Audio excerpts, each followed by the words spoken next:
All right, guys, we've got a great show for you today. We have special guest Brittney Hartley with us from the Almost Awakened podcast. She's a co-host with Bill Reel, and she has a super popular TikTok channel called No Nonsense Spirituality with over 100,000 followers and growing. The channel hasn't even been up for a year yet.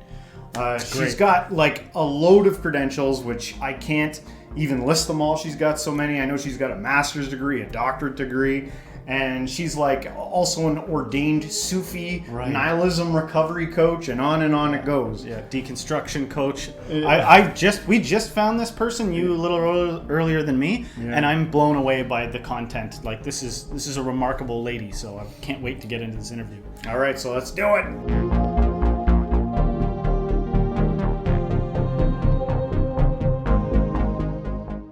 All right, well, Brittney, it's great to have you on the show. Thanks so much for coming on. Where to start? The most basic thing. I found you on TikTok. Your No Nonsense Spirituality. You talk a lot about secular spirituality on there, and that might be kind of like a foreign concept for people out there. Maybe you could explain for our audience out there what exactly you mean by that. Sure. So pleasure to be on the show. Nice to meet you guys. So I do secular spirituality. I'm an atheist spiritual director. I have a master's degree in theology, so I'm very familiar with religion and spirituality. And essentially my approach is, how can I get the most spiritual tools for myself and my people and my family and other people with as little hoops to jump through as possible as far as truth claims and beliefs and believing the unbelievable. And so how can I access the tools with as little kind of BS or dogma or all the things that are kind of around it for people, so that we stay in between fundamentalism, which has all kinds of dangers for yourself and society, and nihilism, which is also damaging for people. It's kind of this balance between order and chaos. So I want all the tools that spirituality provides, but I want it kind of with as little kind of nonsense as possible. And so that's kind of my shtick.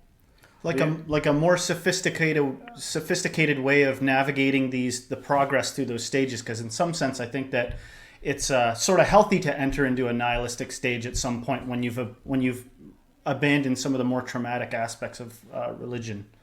Yeah, I do think that if you have the right tools, nihilism can be the best place to kind of build your authentic, intentional, meaning and purpose driven life, because nihilism forces you to be really honest about what that looks like, because all of the things that you were holding on to or security blankets are all gone. And so it's a place of deep honesty.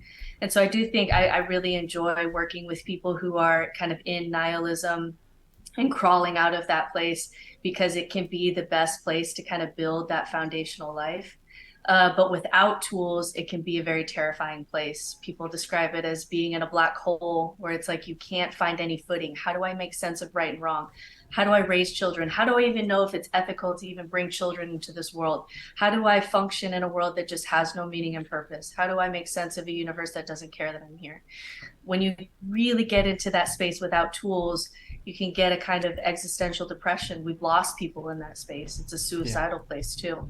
Yeah. And so what I try to do is, what are the tools that can help you in that space? But I'm not going to make you believe something that in nihilism you just can't believe anymore, because you've deconstructed too much to believe in some kind of God or some kind of religion in order to get these tools. So how can we bypass that kind of belief step and get you those tools more directly so that you can kind of build out of nihilism?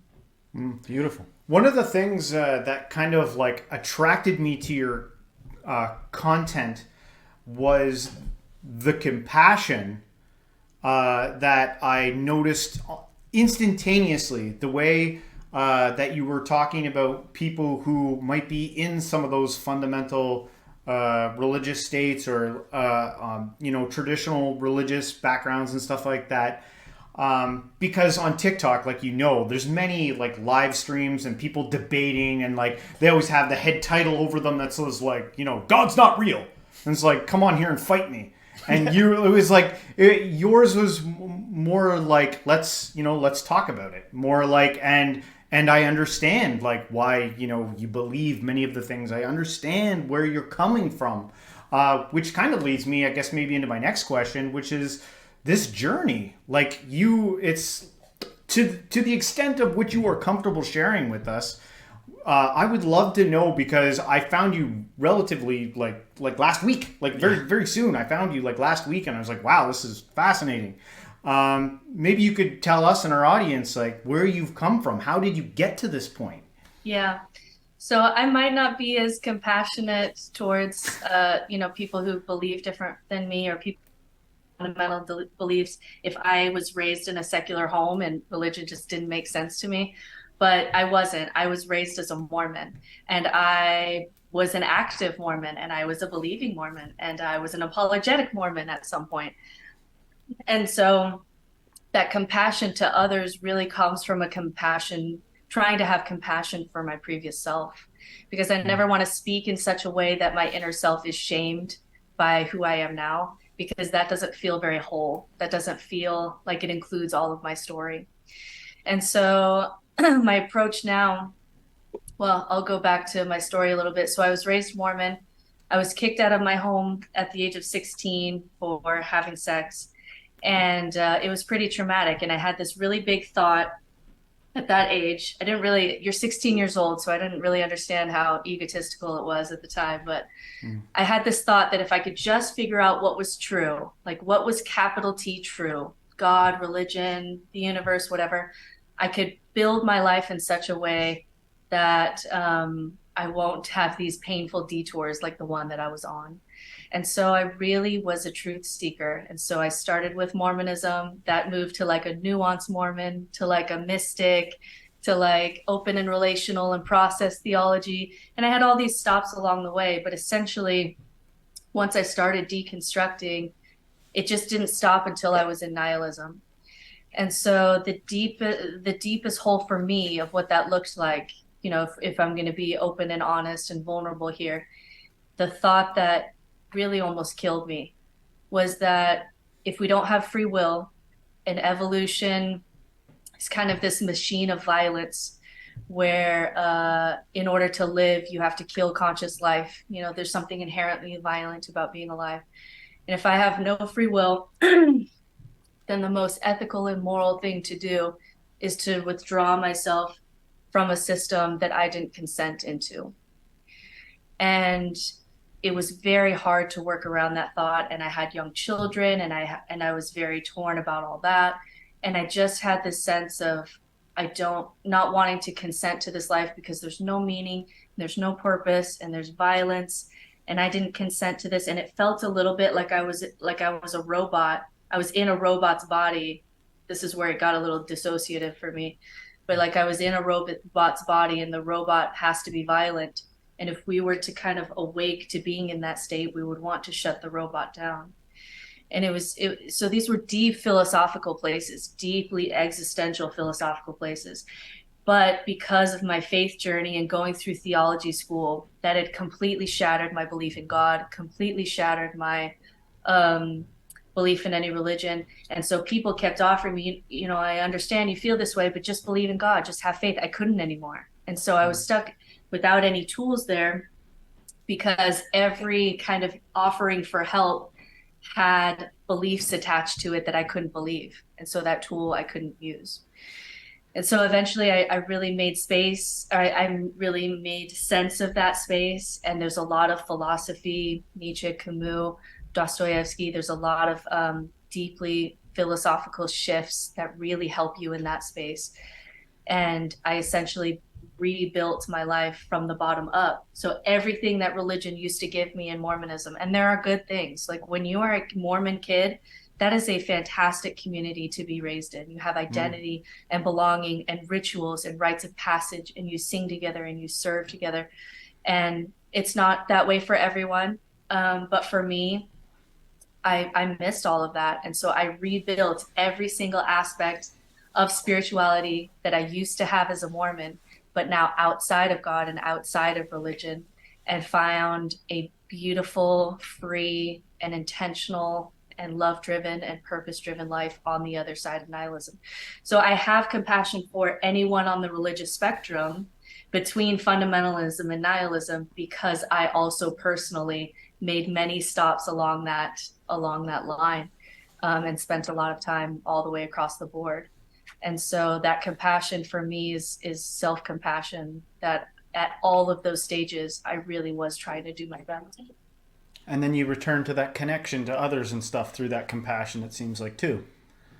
Yeah, I hope so. I mean, I don't want to ever, I don't think that shaming people into the conversation is just going to do anything for anyone. You know, that just, even if you were trying to convert everyone to atheism, even if that was your goal, I mean, going in and shaming people who have beliefs just seems like a really douchey way to go about that goal.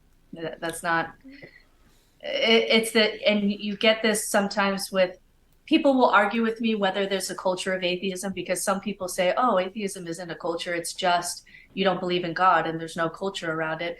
But atheism within the context of a very, you know, white Christian nationalistic nation does kind of create a culture. And sometimes that culture, especially in post-religious spaces, starts to act like a religion. This happens in Mormonism all the time, where ex-Mormons, when they're right out of Mormonism, they still act Mormon because they haven't deconstructed all the thought patterns that they were raised with. And ex-Mormonism can sometimes act like a religion. What the prophet is different. You know, Sam Harris and Christopher Hitchens are the new prophets. This is the new narrative. Yeah. This is the new in-out group. We're a missionary for this cause. And it can start to act in all the ways that it used to in your brain as they were when they were Mormon. Yeah. And so I do want to get away from just creating new religions. I want to get to how can we get these tools so that people can rebuild their lives without just jumping from one religion to the next and not actually deconstructing it totally, so that you can live a much more free life. And even like scientism can be, anything can be that. Anything can be turned into like a new Absolutely. Belief. Like, oh, I'm not a ignorant Christian anymore. I'm enlightened. Like, so it's the same as saved, you know, or it can be. It can be. There's a great book. In fact, I'll grab it right here. This book right here, Strange Rites, 7 New Religions for a Godless World. It's talking about how, yes, people are leaving organized religions, but our brains are essentially the same. Like, we still have the same needs for community, for story, for purpose, for community and all this stuff. And so this sociologist was tracking kind of where is it going. And it was very interesting to dig into how fandoms act like religions, or how the wellness culture can very much act like a religion. It even has like a repentance process. Like, if you're bad, then you do this detox to be clean. And it can get very, especially for post-Christians, the wellness culture can start acting like a religion. Keto CrossFit warriors can sometimes, like, that can be. And when I say religion, I'm using the term that is most common for kind of academics in my space is, how are you orienting yourself in the universe? What are the rituals and values and stories and community and rites of passage, and just how are you orienting yourself? And so in some ways, everybody under that definition would be religious. I'm just a fan of how can we do this intentionally with like as little bullshit as possible. Yeah. And how can we get those tools for you that are just, some people just call it spicy psychology, because the good stuff of spirituality is good mental health. Yes. Yeah. I'm curious about some of the tools maybe that you've extracted, because it seems like part of your thing is extracting traditional tools from these religions, some of the finding the golden nuggets that you can, and extracting. What are some of those things for a secular culture like ours that we're in today? Like, what are some of those tools? Yeah, I get this question a lot, because when I start talking about the benefits of religion, I get a lot of pushback of saying like, well, religion is just bullshit, or it's power structures, or it's abusive. And yes, it can be all of those things. Like, I'm a Mormon woman. Like, I'm well aware of like the abuses of patriarchy and things like that. However, religion has been the vessel. It's just the vessel that has provided psychologically healthy things. So some of those things is, we have science now behind rituals that show that we process emotions faster when we do a ritual, even if you make it up. Even if you make it up. We have studies that show, there was a great study that had a room of people, and they told them someone's going to win $200. And they actually pick someone and give them $200. And, you know, the rest of the people are very disappointed. And one group did a ritual. They wrote out their feelings. They put salt on the paper. They crumpled it up and they threw it over the shoulder. So like something legitimately made up. And then the other group just kind of had to sit with their feelings and didn't do a ritual. And when you ask them later on, hey, are you still disappointed that you didn't win the money? The people who did the ritual, they were over it. It was done. They weren't thinking about it anymore. The people who didn't do the ritual, they were still feeling disappointed. Rituals scientifically help us to process things out of our body or mark values. There's a lot of things that rituals do. And so what I do is, okay, what is the science of what is actually happening here? And how can we access that tool without having to go into a church to say, give me your ritual and do it that way? Because then you're going to have to believe a lot of things to access those rituals. Yeah. So one would be, the rituals in your life. Another would be awe and transcendence, which is that we can scientifically study states of awe and transcendence, those nights when you're looking out at the stars, that feeling. And it's good for your brain. It's less neurotic.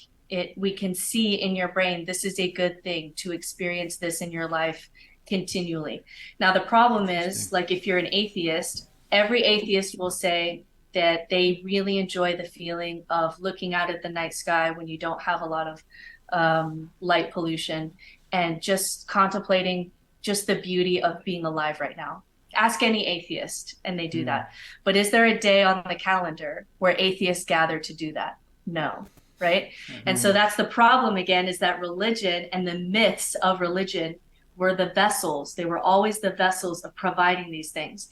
And so now if you want to get those tools and you're not resonating with, a particular God, then how can we build these things into your life? Rituals, awe and transcendence, contemplation, community, moral education, all of these things that religions used to do. How can we build all of those tools in your life in a really science-driven way, which is especially important for people who are deconstructing from religion, because they have such a high BS meter. And unless they feel safe, like, they're not going to play, like myself included, like if you have religious trauma. So it's a really science-driven approach of what is the actual science behind some of these tools that have been on the vessel of religion, and how can we get it now without the religion, which I think we can do now, which we might not have been able to do 1,000 years ago. 1,000 years ago, whatever your local town church was, it was probably best for you to associate with that church. That's the only place you're getting art and music and story and contemplation and awe and ritual. That's it. That was your option. It was probably best for you to be whatever the religion of the day was. But today we have a little bit more freedom to be intentional and essentially create that life from the ground up in a way that's authentic to you. And I think that that's a really beautiful path for people to take, where you get the best of both worlds. You get all the benefits of kind of that science-driven perspective, so that you don't have to be so dependent on the supernatural and superstition, but you get all the tools that the religious people have that are good for, your psychological, mental, emotional, spiritual health. Yeah. What you just said there reminded me of two things. One, the video on your channel of the guys talking about people who really like going to concerts, like secular concerts, getting the same sort of thing as like a worship service. And then two, I think we've both talked about this as, starting off as fundamentalist Christians and going beyond that. Now going back and attending a church service, a worship service, it's like I feel like I could get more out of that now. Back then it was colored differently. There's all this guilt and suppression and everything going on. And now when you look at it, this is a group of people coming together, saying nice words in unity and stuff. And just what like a fundamentalist Christian might think about that. Like that's blasphemous. You can't go to worship with me and not believe the exact same hardcore way I do. Yeah. I get that personally whenever I visit, because whenever I travel, I visit kind of the local churches and temple, even now as an atheist, because like you say, this is some of the places that are most sacred to people, where you can really connect to human nature and understand human nature more. But whenever I attend a church where it's a different language, where it takes the language out of it and all the kind of faith stuff that my brain would be like, freaking out about. And I actually just watch and see people greet each other and touch each other and sing with each other and ask how their children, if their child's better and all of that stuff. When I can just sit and watch that, it's really beautiful. But for me, you get that awe thing you were talking about. We were discussing this before with some Hindu art. And that there's symbolism in there. And I was like, I don't always want to know. I want to be respectful to all those churches and those services and the people in the way they believe. But that awe that I get sometimes comes from not having the whole picture of like, I don't even want to know what the symbolism is this. Yeah, I want it for to me, go it's right... like, I don't even want to know what stuff you're talking about over the pulpit because you're going to freaking ruin it for me if I knew what you're talking about. So for me, it's like, I need to hear this in another language so that I can appreciate it. Otherwise, kind of my logic brain can just kind of trip me up a little bit, and that can be hard to do. But yeah, as an atheist, I still travel to and do many things that people would consider religious, and visit these sacred places, and visit the Sistine Chapel. Just had an incredible experience with people from all around the world, looking at the ceiling and these people who are trying to make sense of you have this moment when you're walking through it's incredible. You're walking through the Sistine Chapel, and at the end of the Sistine Chapel, you have this Judgment Day picture, and you have this picture of Jesus, and with one hand he's pointing up and people are going up, and with one hand he's pointing to his scar and pushing down, and there's people moving up and down. And it's essentially this come to Jesus moment where you are weighing your own soul of like, if this were to happen, am I one of the good guys? Am I doing my best or whatever? And you can see all the different human emotions, and it's incredibly powerful. Now, do I believe that moment is going to be literally happen? No, I don't. Yeah. But it's an incredibly powerful thing to kind of walk through that with other humans, see the stories and see the paintings and see the sculptures of how we first tried to make sense of life, and how we have this moral compass, and where does it come from. And it's so incredibly beautiful and even profound. And I still have mentors that are in different religions that I talk to and who mentor me for my own spiritual direction. So I can walk into these spaces now without saying, well, this is all bullshit. Like, no, there's something happening there that's very interesting. But can I get that? Can I try to access that without having to force myself to believe things that I just don't believe? And it's a good glimpse of the dimension of time. Like, look at what humans can do given time. They can build this ridiculous, psychedelic, transcendent, amazing art and beauty. And that's all I'll say about that. I guess. Well, you talk about it kind of like, I see it as like an evolutionary process, how we get to the point where we have people like you, which I think is great. And it makes me think of like other places in the world, like other countries where they don't have the freedoms to even like get to a place where they have a conversation like this. Is there like a responsibility for us to help, or do we just naturally stand back, like sit back, appreciate it for what it is, and they will eventually get to this point when they get there? Yeah, it depends on the religion for me a little bit. So for me, I really try to be tough on bad ideas, tough on bad systems, and soft on people. And how I do that. So for example, let's take Islam. So me as an atheist, I have huge concerns with Islam. I have concerns about what it does for women. I have concerns about the LGBTQ community. I have concerns about certain language around jihad and violence and coercion. I have concerns. It's a concerning religion, and it's amazing to me that you picked Islam, considering because it says on your resume that you're ordained Sufi. Isn't that like a Muslim mystic? Yes. So I was going there. So I'm very tough on bad ideas in the world that cause harm and abuse. Right. Yeah. I'm gonna be. I'll keep making TikToks about all the kinds of abuses of religion, because I think some of these are bad, not bad people, that some of these things are bad ideas that we just have to confront.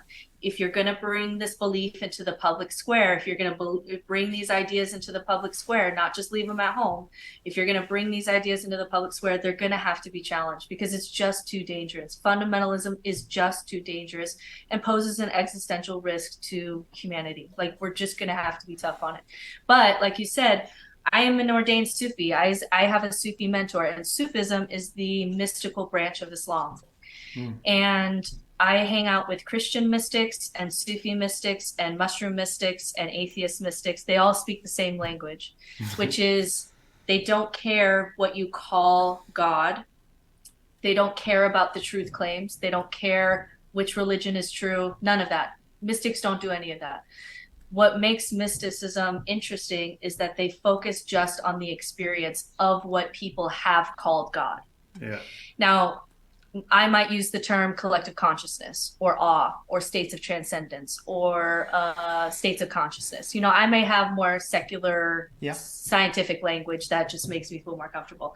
But what mystics do is they focus on the experience and diving into the actual experience of these states of what people have called God.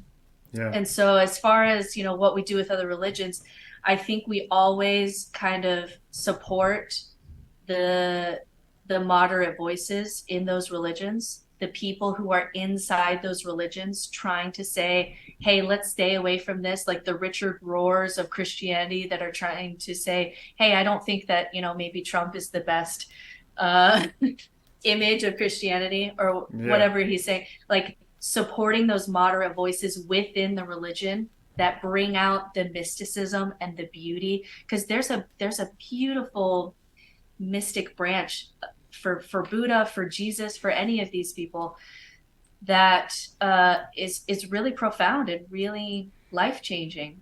But it's rare that I find, sorry, I don't mean to cut you off, but it's just so much I want to say, but it's rare that I find Christians that behave as if they really consider Jesus their example. You know what I mean? Like, I don't want to be mean to anybody, but it's like, that's a big deal to behave like Jesus, like some kind of person that legitimately wants what's better for you than for themselves. And I told TikTok last week, just before you go on to your next point, I get thousands of comments from Christians, most of it judgmental and condescending, some of it even violent and really disturbing.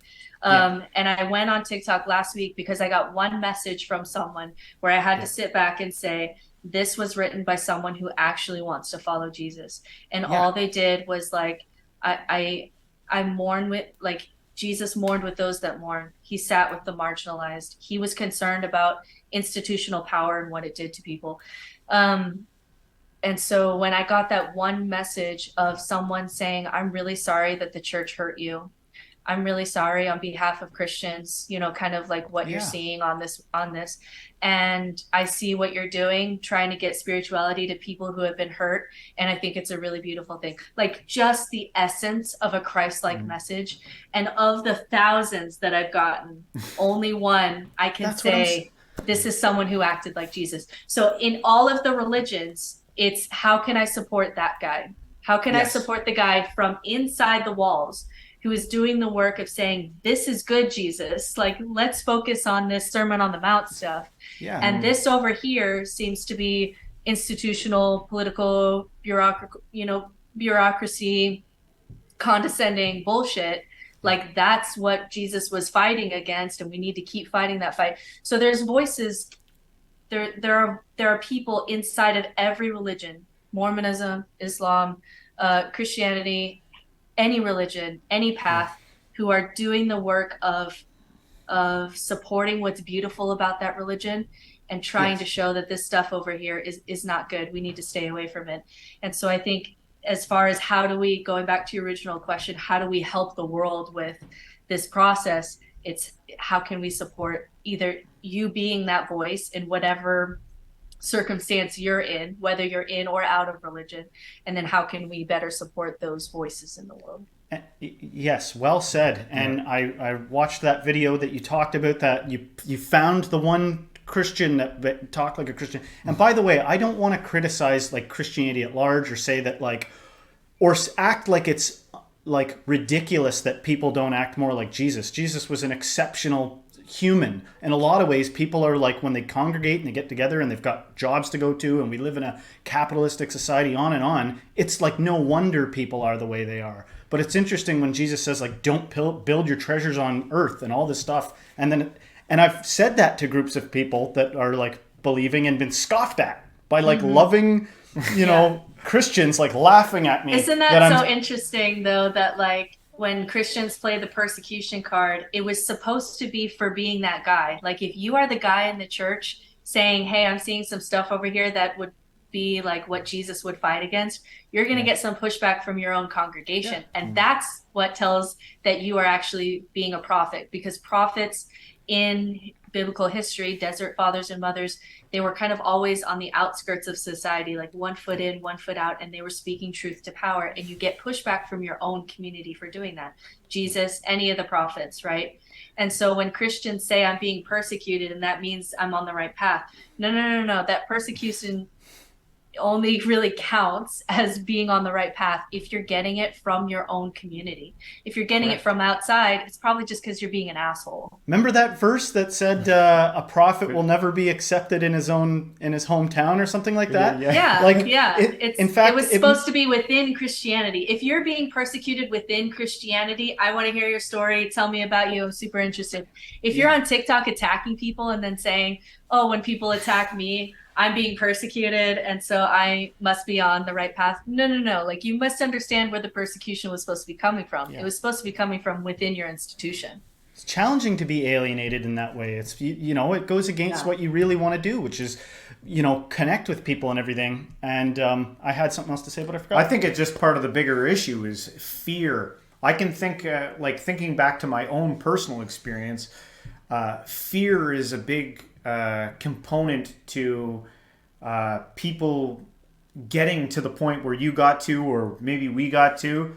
Like you probably, you know, left fundamentalism before I did, and then I saw your ability to do it, and that gave me courage to do that. And it took me probably after like maybe 6 years, no, not that long, probably after about 3 years after like leaving fundamentalism, to say with my own mouth, I'm not a Christian. I had people. I was so troubled. Even though I wasn't, I couldn't say it with my own mouth. People would say, "Draw a line in the sand. You need to tell me right now. Like, confess Jesus." Like, YouTube is not the same thing as real life, as I'm sure you know. Like, I want to ask you, like, are you ever like, who's watching that? Like, how are people supporting this? Because so often in real life, I encountered people that were like, "Here's the line. Pick a side. Do you confess Jesus or not?" Like, crazy dramatic interactions, you know, in real life, some of which people since that time, because I don't know, because of steadfastness on my part, later on would walk away from that kind of conviction. And that's kind of a beautiful thing to see too, is see people coming out of it. Ugly to some people, beautiful to me, because I see that it's a progress, right? But yeah. All right, there's like 5 things in there, like interesting threads. I'll try to grab a couple of them, but definitely fear plays a big part in this. And so one of my approaches is to not kind of go head on with someone's beliefs, even when I'm a spiritual director now, so I see clients to do this work, and I never kind of go into, let's do some Bible bashing to figure out like if your beliefs are, you know, sustainable or something like that, because I find that beliefs are simply there often to help us deal with our fears. And so a more direct route is, before I go into someone's beliefs and someone's belief systems, I really want to dig into, what are your fears? Because until we deal with your fears, you don't have a choice. If you are terrified to die and do not want to face it, you essentially don't have a choice to break away from the religion that gives you hope that you're going to see grandma again. You're psychologically, you're not able to make that move, because there's a subconscious fear that is so strong that is driving your behavior that you don't even know. And so when I try to logic you out of your beliefs because they're illogical, and sometimes I really do have the capacity to like walk you through a string of logic and or show historicity, and it won't matter. It won't matter. Yeah. At the end of that 8-hour discussion about something, they'll still want to believe because it doesn't matter, because subconscious fears are kind of dictating all of that. And so a really big part of what I do in my work is, what are the 4 existential human fears? And that is fear of death, fear of meaninglessness, fear of isolation, and fear of freedom. That last one, fear of freedom, is that we have a psychological fear of creating our own life, which is why some people believe that if gurus and leaders were just kind of wiped off the planet tomorrow, that we'd be free. And the reality is we'd recreate them tomorrow, because it's so hard to be a human that when some competent looking human says, here's my 12-step path to perfection, we say, here's my moral compass and my money and all my choices. Thank God I don't have to think about this anymore, because it's so hard. Like, it's hard. Like, life is gray and really hard. So once I dig into the fears and we actually kind of like build some tools to meet the fears, then we can dig into your beliefs, because only then can you have an honest conversation about your beliefs. If you try to do it before you meet your fears, then you're always just going to be subconsciously driven by it. And I also think it's unethical to strip someone's security blanket away and not give them better tools. I think Create a new trauma. I love that. Like, I heard you say that many times. Like, don't like, and this is what I think a lot of these people on TikTok are doing in these lives, is that they're like hammering people over the head with a sledgehammer, and it's just to puff themselves up and see what I did. You know, look at them, they're all crushed. But it never even ends up like that. They end up just yelling at each other and then leaving. Like, it's ridiculous. And it can be a fun game as an atheist to be like the intellectual sledgehammer and just kind of beat people over the head with it. And that can be an ego trip, just like when you were religious and being a missionary. It can be just as big of an ego trip, but it's empty. Like, if you stay there, it's going to be empty, because you're missing something. It's the same as every other game out there, which is just meant to puff up the ego. Absolutely. I haven't. Oh, sorry. Continue. So just last thing. So so facing fears, is something, when I look back at my story, I think one of the reasons that my deconstruction wasn't like 2 days, like it was like a 10-year walk out, right? And a lot of that is, and for Christians, it can be a fear of hell. For Mormons, that deep fear is that if I take one more step, I'm going to lose my family eternally. Like, that is drilled into us since we were children. At 5 years old, we are told, if you get off this path, you are going to be alone and your family's going to be without you forever. Like, and that was a deep, like, I felt it in my body. There was a deep male voice in my body that I had to kind of process out of my body in order to move forward. And so definitely fear plays a big part in deconstruction. And so what we can do there, instead of making, and it's part of my meaning and purpose today, is to help people where I got stuck, is if we can make that a little bit more smooth and give you tools for those fears and name those fears and work with those fears, then you can actually make that deconstruction process not so long and painful, because you have tool, instead of just kind of like, you're breaking your house down and now you're just kind of naked to the elements. We can kind of rebuild as we're breaking down so that it's not so jarring. This is almost like a new societal rite of passage that's emerging, or something like that. Like, the scaffolding is all this stuff that got us to the show. We're here now, and I feel like we're kind of ready to move on to these deeper things that you're talking about. And it's awesome that people like you are emerging.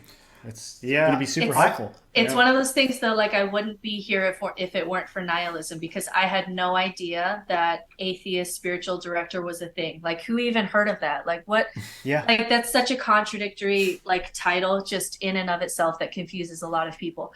But the thing about nihilism, when you have to deal with, like, what actually do I care about? Like, what is a life that is fundamentally worth living just for the experience of it, not because of any grand, narrative? Has to be answered. And for me, it was like, I still love this religion theology world, but I don't believe it. But I think that there's things that are really good and really interesting and really helpful for me and my family and for others. And this kind of existential looming nihilism that we have in society. And I'm really interested in it, but I can't, I had to pull out of theology school. I was in my doctorate. I got to all but dissertation. I don't feel like I have a dissertation to write in theology. And so I pulled out, and it was a jump into, I don't know if a single person will understand what the hell I'm talking about. I don't know if a single person will understand what it means to be a spiritual atheist. But if I don't do this, if I don't speak kind of that message that is intuitive to me, life's not going to be worth living, because this is the project that I care about. And so again, this is how nihilism can really become your superpower. Yeah. Because if you really accept that, you know, the person on TikTok who is making stitches on my videos telling me what an idiot I am, if I really, really accept that in 50 years he's going to be worm food and so am I, I'm just going to keep talking. Like it becomes a superpower, because it's you freeing. Get so focused on what is fundamentally worth living. What are the projects? This is like the myth of Sisyphus pushing the rock up the hill. What project is so interesting to me? What conversations like the one that we're having are so enjoyable that even though I'm going to die, I still want to have this conversation. Heck yeah. Because it's so enjoyable to me. And so that's how nihilism can become a superpower. It's because it really focuses you on kind of the projects that are fundamentally worth experiencing just for the experience of it. And so for me, that's kind of this atheist, secular spirituality space. And at the time, I didn't know that a single other person would resonate with what I'm talking about. And of course, once you start talking, though, you connect to so many other people doing all kinds of projects that I never would have imagined. Thank God for the internet. But I didn't know that when I was in theology school. I was like, well, I'm just going to do this thing over here, and I don't think anyone will listen, but I'm going to do it anyway. Yeah. And so it was almost a surprise to find so many other people out here too. And you're conscientious about it. Like you point to past wise teachers that kind of hinted that this is where we were headed, that nihilism was going to become a thing. And interestingly enough, before we started this, I was saying, I in some sense, I think that like nihilism is like a necessary point to get to in the individual's life too. Like just so you can, because you got to face it. And you mention it being a kind of like requiring bravery to face nihilism so that you can get past it and, you know, shed some of those like, you know, confining, restricting, ideologically possessing ideas. It's like a next evolutionary step. But it's scary, and you got to do it with carefulness, which is where you come in, which is this procedural approach to it, so that it's not just like you're left in the wilderness, nihilistic, you know, waiting for enlightenment. Yeah, because the fear, especially from other philosophers, was that once we first face nihilism, not just individually, but as a society, that void is going to create some problems at first. And so the hypothesis from multiple different philosophers, including Nietzsche, was that once God is dead and we recognize that we're just kind of spinning on this planet and we're just like daisies, you know, we pop up and then we experience things and then we die and we're made into something else. Once we deeply accept that it'll create a void, and the gods that live in that void are going to be really scary. And so one of those gods is political gods, which we see arise in demagogues like Trump, because we're clinging on to something. We're trying to cling on to something that's sturdy, right? And so someone who shows confidence can be really alluring when we're in this void space. Another fear was that once there's a death of God, that the God of capitalism will fill that void. And we see both in America. We see political religions and we see capitalism as kind of the new God. And both are empty. Both are killing people. Both are soulless. I would rather be... I've told people before that if I had to choose between being in a religion or having my kids have a political God or capitalism God, I would rather be in religion. At least in religion, you're going to get some Sermon on the Mount kind of stuff sometimes.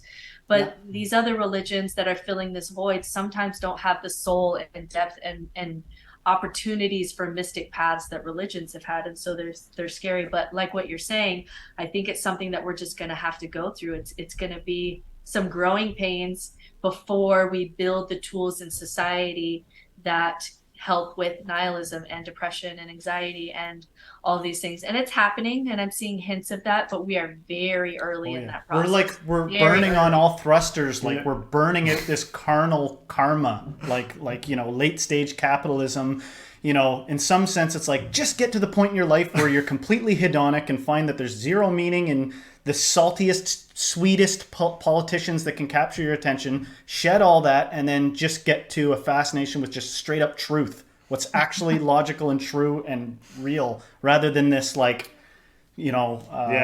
can be painful, right? Because it seems sometimes like the process is slow, and we're asked to be patient, and but to kind of just make a little bit of a shift in the conversation, I'm fascinated with the mysticism part of what you're doing, because in mysticism, and correct me if I'm wrong, we're all experiencing at all times states of consciousness, and in mysticism is kind of like understanding the experience of reality through examining those altered states of consciousness. And on our channel, we've had conversations with people all over the place from many different belief systems and stuff like that. People talking about awakening, and like there's New Age ideology and religion and stuff like that. Is there any, because we've had this conversation in lieu of our conversation with you about magical thinking. Is there any place for magical thinking at all? Yeah, that's such a good question. So for me, where I lean on this question is I want, there's definitely space for mystery. So when we talk about psychedelics, when we talk about awe and transcendent states, when we talk about deep interconnectivity, there is a lot there that is fundamentally still mysterious. Consciousness itself, fascinatingly mysterious. It's one of my great shames that I will probably die before we have any understanding of what consciousness is. If it's an emergent property, if it's something that's inherent to the universe, all these conversations are fascinating. So consciousness, how we're interconnected. I do psychedelic guiding also, and so there are times when I'm guiding where I will do something. I take a low dose when I'm guiding, where I will do something intuitively and not know why, and it's really kind of the right thing to do. And there's quantum entanglements, and there's pattern stuff, and there's intuition, and there's dream things. So I'm not opposed to mystery. Like, I'm not opposed to saying synchronicity. Jung spent his life trying to understand synchronicity. At the end of his life, he still couldn't make sense of it. He still had a sense that there were moments that were so synchronized that he couldn't explain it, that left open kind of mystery for him, but he never explained it till the day that he died. And I'm okay with all of that mystery. I'm okay with saying that that is mysterious. I'm the first one to admit when, like, that's mysterious, I don't know what's going on there, or I don't understand that yet, whatever.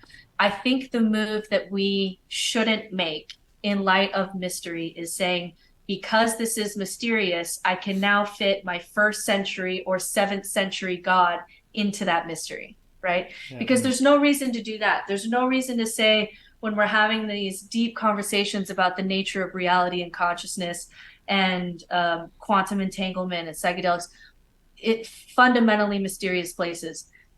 I see no reason for us to say, let's see what a 1st century Palestinian sheep herder has to say about this concept. Like, let's rope that in. I don't. But I'm addicted to my iPhone. What is it? What am I supposed to? Right. So I tend to just use. I'm okay with mystery. I'm okay with not knowing. I'm okay. I've made peace with the unknown. I've made peace that there's most of the questions that I want answers to are not going to be answered in my lifetime. I still want to pursue those answers because it's my favorite game and I enjoy it. Same here. That's what like, what we're about with the way. That's what, all our conversations about the mysterious till the day that I die. Not that I'm getting anywhere with them, but because the conversation is so interesting and the process is so fun for me that it's my favorite game. Like, let's play my favorite game. I'm okay with that. I resist doing the magical jump because I think when we look at history, whenever there's been something that's mysterious, you have to imagine like you have to imagine living thousands of years ago and really not knowing why the sun comes up, really not knowing about germs, really not knowing why you had a tsunami in your village that just kind of wiped you guys out. And what we did in that space is instead of saying that's fundamentally mysterious, we are superstitious by nature. And so we would drop virgins in volcanoes to try to appease the god that was mad at us. And we would create gods and we would try to predict what the gods felt about us or what they wanted sacrificed so that we could appease them. And we did all kinds of magical thinking. And when we look back, we say, we were wrong. Like we were Or wrong. we would like burn the one guy being like, the reason we had a tsunami is because there was an earthquake. They'd be like, get him. Right. He's making too much sense. And if you're a woman, like you're already dead. Like you've been burned long before you even could say anything like that. So yeah, so I was when people say, why are you an atheist and not agnostic? It's not because I understand the reality of the universe and I know that there's not a God. That's not what makes me an atheist. What makes me an atheist is that by trade, before I got into the work that I'm doing now, I was a history teacher. And when I look at literally at least 100,000 years of history where we are trying to use our magical thinking to make sense of the world, we are always wrong. And it usually leads us into God telling us that the other tribe needs to die. You know, that, or, you know, if you're in, or the cults where, you know, you need to give me your wives because God said so, including the religion that I come from. So I'm very hesitant that in that place of mystery, let's make a jump into the supernatural. Let's make a jump into the magical, because when I look at our track record of doing that, we are not batting good enough to even be confident in making those kinds of jumps. I think we just say we don't know and sit with some uncertainty and say that's mysterious until we know more. Now, could that show eventually that consciousness is, you know, an inherent property of the universe and that we're part of some kind of collective consciousness? Like, sure, there's all kinds of interesting discussions about pantheism and panentheism and I forgot the one, panpsychism. All of those are interesting. I'll talk about those all day, but I just don't think that we are good enough in our track record to jump into magical supernatural thinking, because every time we've done that in the past, every single time, even if you're a believing member, you'll look back even at your own church's history and say, well, we were wrong about that. You know, these people weren't cursed by demons. They probably just had schizophrenia. You know what I mean? Like we make that move all the time. So I think we just stop playing that game. I just don't think we're good enough at it.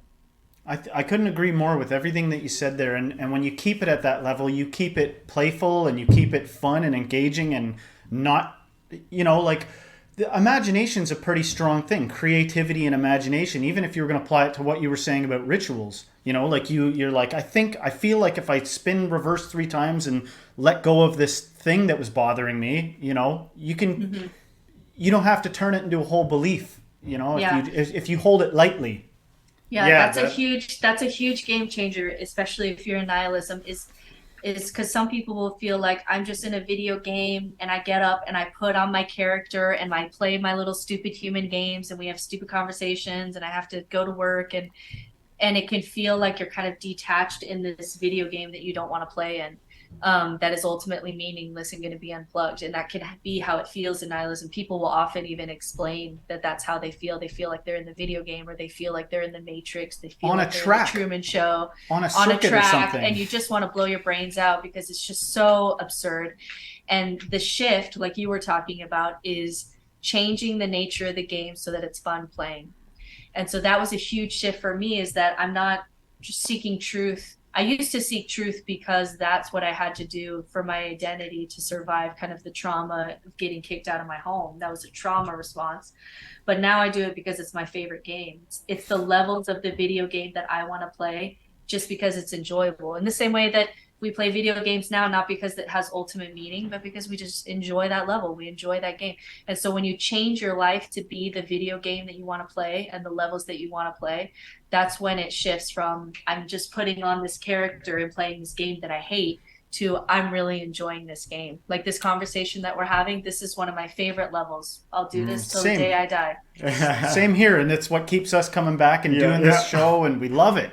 And it's amazing what can happen when you do that. You know, it can be ugly in the beginning when you're walking away from that stuff with them, which I'm sure you go through. But on the other side of it, it's worth it. It makes me want to. I have a question to kind of springboard off of what you were saying there. Imagine like you were someone who maybe came from a more traditional spot like we were in the past, you know, and they stumble across a video like this and they watch this conversation and they've been poked. What would you say to that person who was watching this right now? What would they're like, what do I do? I'm literally trapped. Maybe they live in a small town and everyone in their family is, and they got these feelings and they don't feel the same. What do they do? Yeah, that's a good question. If I were to talk, I'm kind of imagining like my previous self at this time. What would I do with this conversation?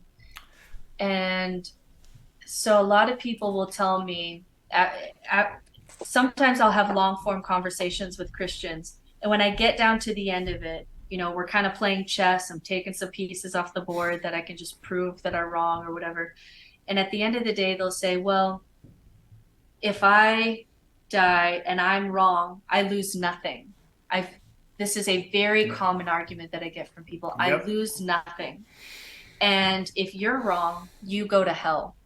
So I'm going to stay where I am at, because if I'm wrong, I lived a good life and I love this community and I love the things that we're doing, and I was wrong, but I lose nothing. But if you're wrong, you're going to a very bad place, right? Mm-hmm. And so I think when you meet that, when someone is in that place, I think what you have to argue is that I'm not suggesting you throw away spirituality and relationships and community and contemplation and all the good things about where they are. I'm talking about that there's nothing on the secular spiritual side that takes away any of that. It's that how can we improve that so that it's accessible to more people? So, for example, children are leaving organized religion. They're just not going to stand by while their gay friends are being marginalized. They're just not going to do it.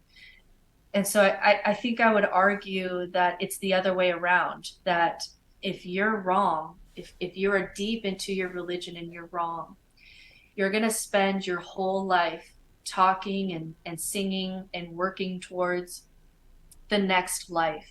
And that is real energy, like that is real life force that you're putting on to the next life. And so I don't see it being, well, if I'm wrong, I lose nothing. And if you're wrong, you're going to hell. I see it as a tragedy that you never even got to have a choice unless you face these things, unless you look squarely at your belief system and your fears and all of that. Because it's really the other way around. How sad would it be if you had one life and you wasted it focusing on the next? That to me is the real tragedy. I'm not afraid of hell. If God is compassionate and I tried my best to live a moral life, even with no thought of reward, if a God is merciful, God's going to be fine. Like God should be fine with that, because I tried to live a life of moral character anyway. And if God isn't, like if right faith matters more than character, then God is evil, because that's unethical. And that's a lottery, and that's stupid, and I'll go to hell like out of spite. Like, thank you. No thanks. It's like the warrior's approach, and I know ex-Christians that have that same thing. I want to go to hell because then at least I'll be occupied trying to figure out how to get out. That is approach. But you had something on your channel too that was pretty good, and it was start telling the truth. I believe it was your channel, and it was a quote about, you start telling the truth and you'll end up where you really want to be. If you're living in lies, you're going to be stuck.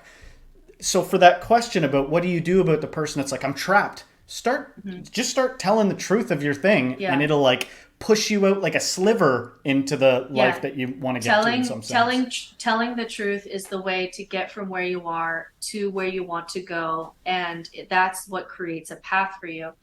And so telling the truth is a big part of that, and it's terrifying. I can remember just sharing vulnerably because it looks like I have it all kind of figured out over here, but when I was in it, I had to tell my husband that I didn't believe in Mormonism anymore, and I had not been wearing my garments, my Mormon garments, for a few months.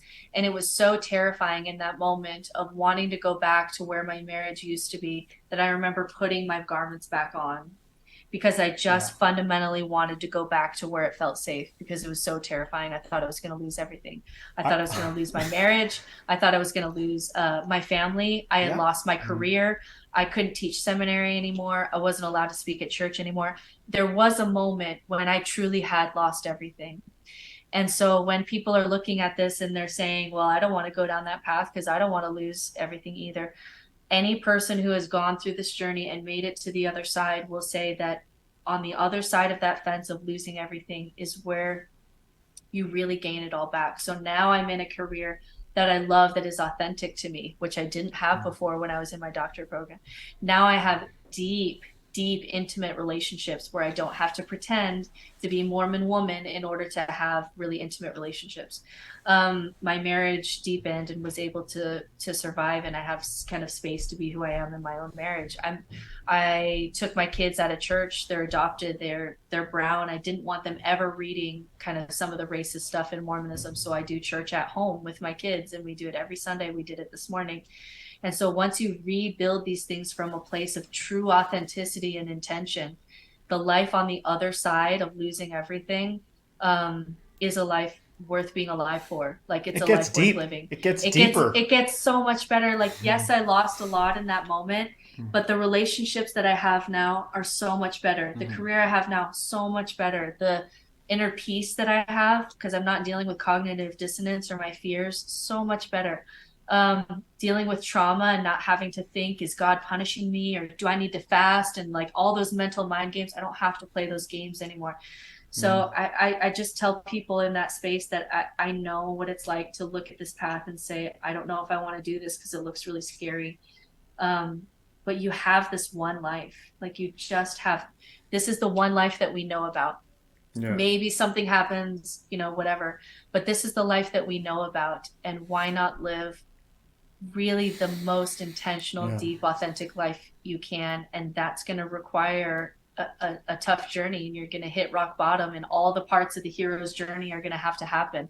It's funny that religion so often wants to keep you away from the dark night of the soul, when religions are created in the dark night of the soul, right? Like, people find God in the dark night of the soul. Yeah. And so I just think there's no way to go through life and just say, I'm just going to take the path that's given to me. And that's just never going to be as meaningful to you or as worthy of a life worth living than the one that you intentionally create. Some people believe that it finds you anyway, that even if you did do that, something would come up to ground you or show you. I mean, that's the humble story you. of Jonah. Yeah, that's the story Yeah. of Jonah, which, we don't even, scholars would say is not a real person. Right. Anyway, but the story of that is really interesting. See, I still love working with the stories of the Bible. They're deeply archetypal stories, which is why they kept being told over and over around campfires, because there's still something interesting in them, even if they're not historically true and they were never meant to be. But yeah, Jonah is a great story that I use for doing this deep inner work, because he's running from himself, and then he's on the ship, and it's like, it's almost this, mystics always read every story. This is a great way to approach scripture. Mystics read every scriptural story as if they are all the characters. So it's never like, I'm here and I'm this guy and you're the Pharisees. Like, mystics never do that. Mystics say, I am the prodigal son, and I'm the elder son, and I'm the father, and I'm all of this, and how can I make space for all of this? So for Jonah, it's like, when he's on the ship, they're trying to figure out, like, why is this suck so much? And it's like finally having this moment of deep honesty, like, it's me, like, I'm doing this, I haven't. And then he descends, and it's this beautiful descent, and it feels like you're gonna die, but then there's this kind of womb that holds you, and then he's able to go and kind of finish the mission that called for him. So I still read scripture. I still will dive into some of these places, but just never as a literal space, which is how mystics do story in scripture. It's always, this is just a story for inner work. This is where we go to play. It's never capital T true. And I find that that's a distinction that helps me get all the good wisdom gems out of scripture without having to, I don't know, be a Christian douche. It's just so funny thinking about like somebody who's been studying real hard and having epiphanies and telling the truth as far as they know it, being surrounded by like rigid religious zealots that are like, get them, you know what I mean? Like, it's just, it's just a funny thing that can happen, right? And when I was starting to change, me and my wife were doing Bible studies, and I was like going to church, like confronting the pastor with like, what's up with this, and the shift that people take to sort of like alienating you and quiet down, and it's just interesting. Yeah, and it goes back to what you were talking about with fears, is that people don't go to church for truth, and people don't go to church to be corrected either. People go to church because it's a security blanket.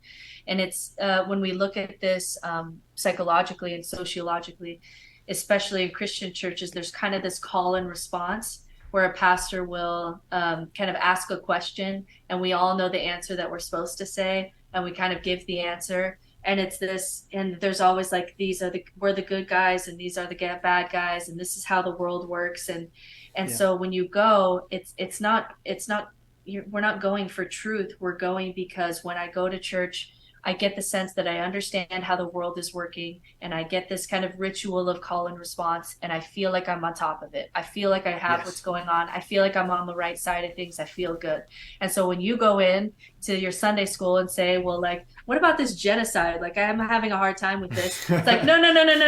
You're messing. You're pulling on my security blanket. And so what egos will do, and I got a lot more compassionate when I really studied, ego and shadow, is it's the ego's job to protect kind of your mental structures that are keeping you functioning.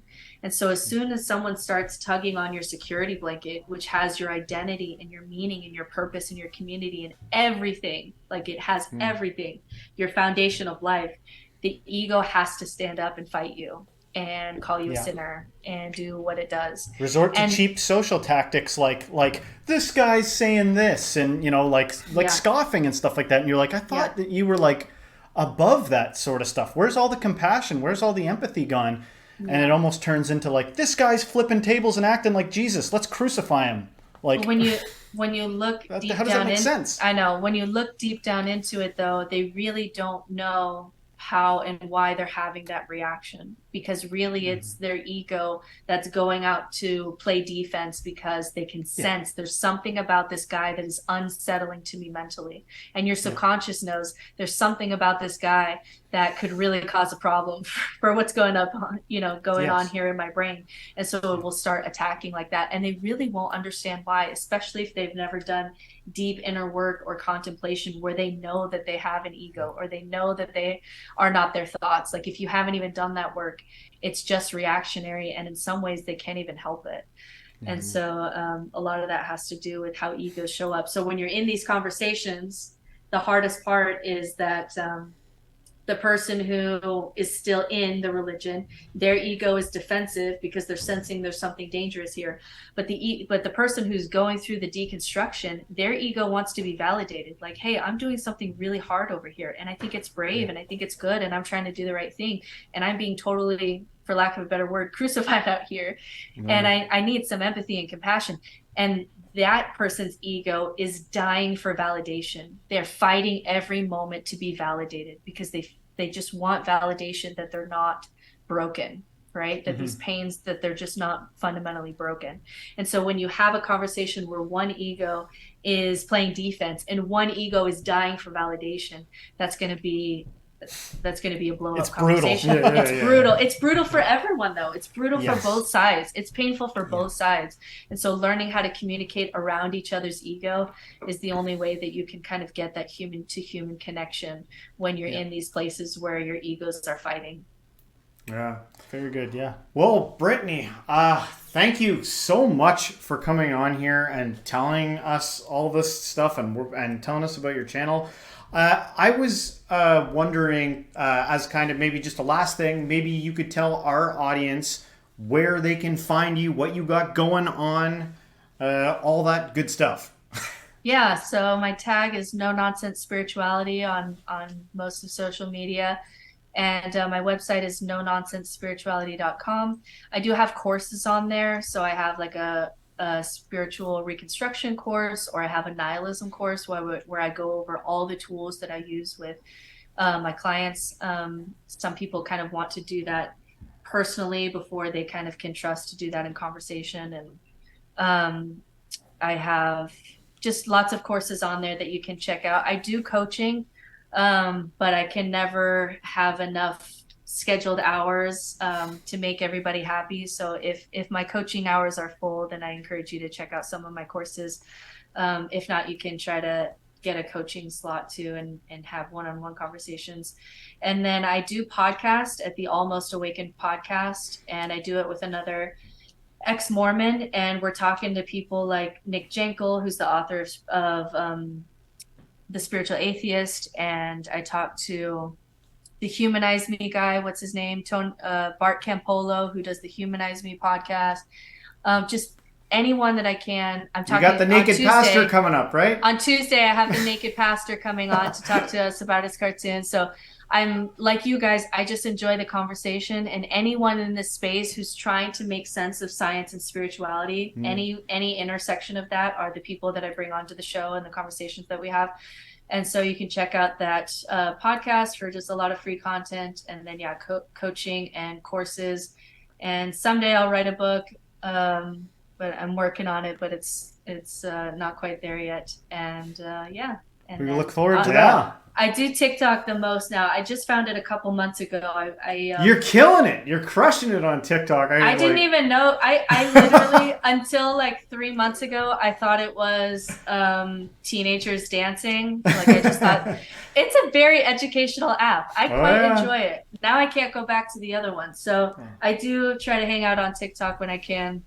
Yeah, you should do some lives on TikTok. That'd be interesting. I'd like to see that. Ooh, yeah. Go live and interact with people in real time. That's kind of dangerous, though. Yeah. Well, I think you do good. Yeah, I don't know.